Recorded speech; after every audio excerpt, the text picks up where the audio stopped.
ஆண்டவரும் இரட்சகருமான இயேசு கிறிஸ்துவின் ஈடு இணையற்ற நாமத்தில் அன்றன்றுள்ள அப்பம் வாசகர்களுக்கு எங்கள் அன்பின் வாழ்த்துக்கள். 2025 ஆண்டு மே மாதம் 1ஆம் தேதி வியாழக்கிழமைக்குரிய தின தியானம். இன்றைய தலைப்பு அதிகாரம் உள்ளவர்.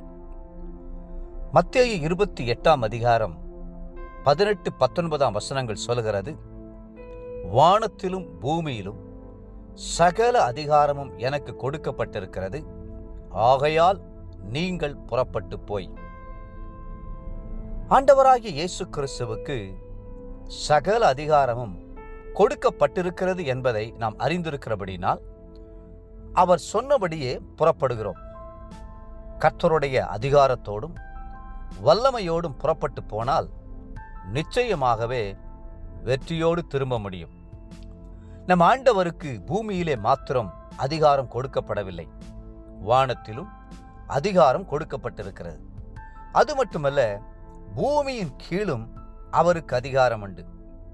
வேதம் சொல்கிறது, பிலிப்பியர் 2ஆம் அதிகாரம் 10-11 வசனங்களில், இயேசுவின் நாமத்தில் வானோர் பூதலத்தோர் பூமியின் கீழானோருடைய முழங்கால் யாவும் முடங்கும்படிக்கும் எல்லா நாமத்திற்கும் மேலான நாமத்தை அவருக்கு தந்தருளினார்.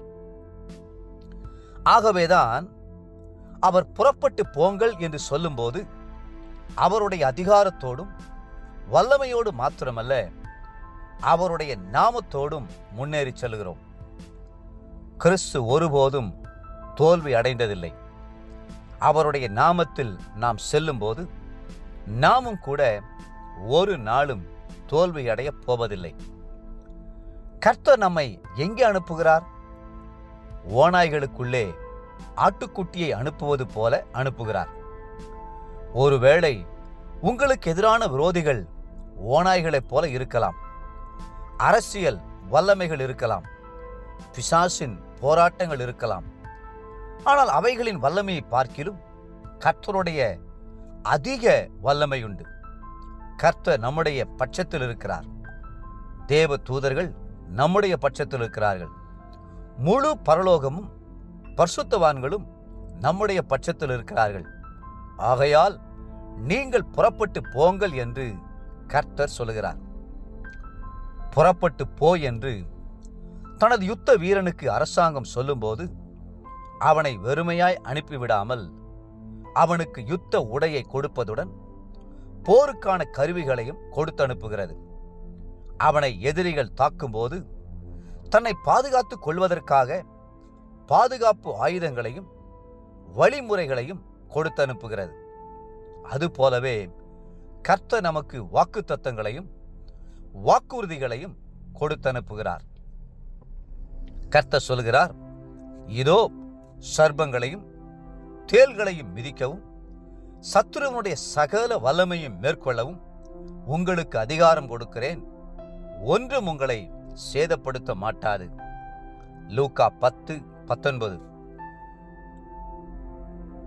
எத்தனை வல்லமையான வாக்குத்தத்தம் இது! கிறிஸ்துவுக்கு வானத்திலும் பூமியிலும் சகல அதிகாரமும் கொடுக்கப்பட்டிருக்கிறது என்றால் அவருடைய சரீரமாயிருக்கிற நமக்கும் அதே அதிகாரம் உண்டல்லவா? தேவ பிள்ளைகளே, புறப்பட்டு போங்கள் என்று சொன்ன கர்த்தர் ஒருவனும் எதிர்த்து நிற்க முடியாதபடிக்கு வாக்கினாலும் வல்லமையினாலும் உங்களை பலப்படுத்துவாராக. இன்றைய நினைவிற்கு மத்தேயு 16ஆம் அதிகாரம் 19 வசனம், பூலோகத்திலே நீ கட்டுகிறது எதுவோ அது பரலோகத்திலும் கட்டப்பட்டிருக்கும், பூலோகத்திலே நீ கட்டவிழ்ப்பது எதுவோ அது பரலோகத்திலும் கட்டவிழ்க்கப்பட்டிருக்கும். இன்றைய வேத வாசிப்பு காலை 1 ராஜாக்கள் 10 மற்றும் 11 அதிகாரங்கள், மாலை லூக்கா 21ஆம் அதிகாரம் 20-38 வசனம் முடிய. அன்புக்குரிய அன்றன்றுள்ள வாசகர்களே, மீண்டும் உங்களை வாழ்த்துகிறோம். கர்த்தர் உங்களுக்கு கொடுத்த அதிகாரத்தோடும் வல்லமையோடும் புறப்பட்டு போங்கள். கர்த்ததாமே உங்களை ஆசீர்வதித்து மென்மேலும் உயர்த்துவாராக. ஆமென்.